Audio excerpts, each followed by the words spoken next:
இந்த கோட்டை சினாரியோக்கு ஃபிட் ஆயிட்டாரா? தினமும் கோட்டைக்கு வந்துகிட்டு இருக்காரு. ஒரு ஆபீஸ் போற மாதிரி ஆயிடுச்சுன்னு நினைக்கிறேன்.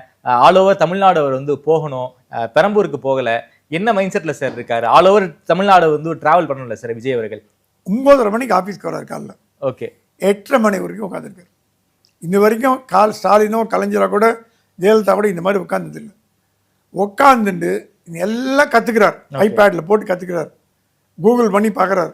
அதிகாரி சொன்னால் செக் பண்ணுறாரு. இன்னொருத்தர் கூட கேட்குறாரு. அப்படி ஒரு நிர்வாக திறமை எங்கேருந்து வளர்த்துனாருன்னு சினிமாக்காரன் கிளிலாம் சொன்னீங்க. எல்லாம் நம்மளும் சொன்னோம், எல்லாம் சொன்னோம். ஆனால் அந்த சமயத்தில் வந்து கற்றுட்டு எல்லா மந்திரியும் சொல்கிறாங்க, அவர் வீட்டுக்கு போன அப்புறம் நாங்கள் போனாங்க, டெய்லி வீட்டுக்கு போகிறது 10 மணி ஆகுது.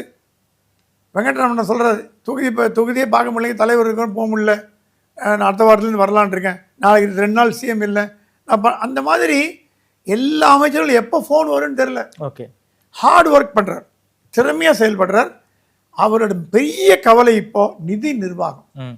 ஃபினான்ஸ் வந்து 10 லட்சம் கோடி கடன். என்ன பண்ணுறதுன்னு தெரில அவருக்கு. அருண்ராஜ் கூட பேசினாராம், மரியா ஜோசப் பேசினாராம், finance secretary, revenue secretary, chief secretary எல்லாத்தையும் பேசியிருக்காரு. அவர் சொன்னாலும் இப்போ நம்ம பண்ணக்கூடியதெல்லாம் சிக்கனமாக கணப்பிடிங்க, பெட்ரோல் வேஸ்ட் பண்ணாதீங்க, முடிஞ்சால் அவங்க பர்சனல் காரை கொண்டு வாங்கன்ட்டாரோம்.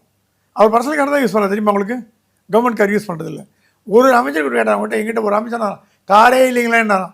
சரி, நான் ஒரு யூஸ்டு கார் வாங்கி தரேன், அரசாங்க காரை பயன்படுத்துங்க, சம்பளம் வருதில்லை உங்களுக்கு, பெட்ரோல் போடுங்க, இப்படி சொல்கிறாராம். சம்பளம் வருதில்லை, கேன்டீனில் வாங்கி சாப்பிடுங்க, சம்பளம் வருதில்லை, பெட்ரோல் போடுங்க. அந்த மாதிரி லஞ்சம் வாங்கினான்னு தெரிஞ்சு நீங்கள் மட்டும் இல்லை, உங்கள் கீழே வேலை வந்து நான் பதவி ஓட்டி எடுத்துறேன், நான் அதெல்லாம் தயங்கவே மாட்டேன். ஸோ ஸ்ட்ரிக்ட் ஆர்டர் போட்டிருக்கார். ஒரு கார்ப்பரேட் கல்ச்சர் மாதிரி எப்படி சந்திரபாபு நாயுடு சிஇஓ ஆஃப் ஆந்திராவோ, அந்த மாதிரி விஜய் சிஇஓ ஆஃப் தமிழ்நாடு மாதிரி கொண்டு போகணும்னு பார்க்குறார். அது எந்த அளவுக்கு அதிகாரிகள் ஒத்துழைப்பு கொடுப்பாங்க, அமைச்சர்கள் சில பேருக்கு விஷயமே தெரிய மாட்டேங்குது, பாவம் புதுசாக வந்திருக்காங்க, சிரிச்சதுக்கெல்லாம் கூத்தம் சொல்கிறாங்க.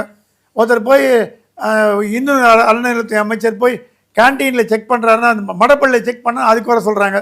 குறை சொல்கிறது தான் இருப்பாங்க. நல்லா செயல்பட்டாருன்னா மக்கள் பார்த்துப்பாங்க. Okay sir.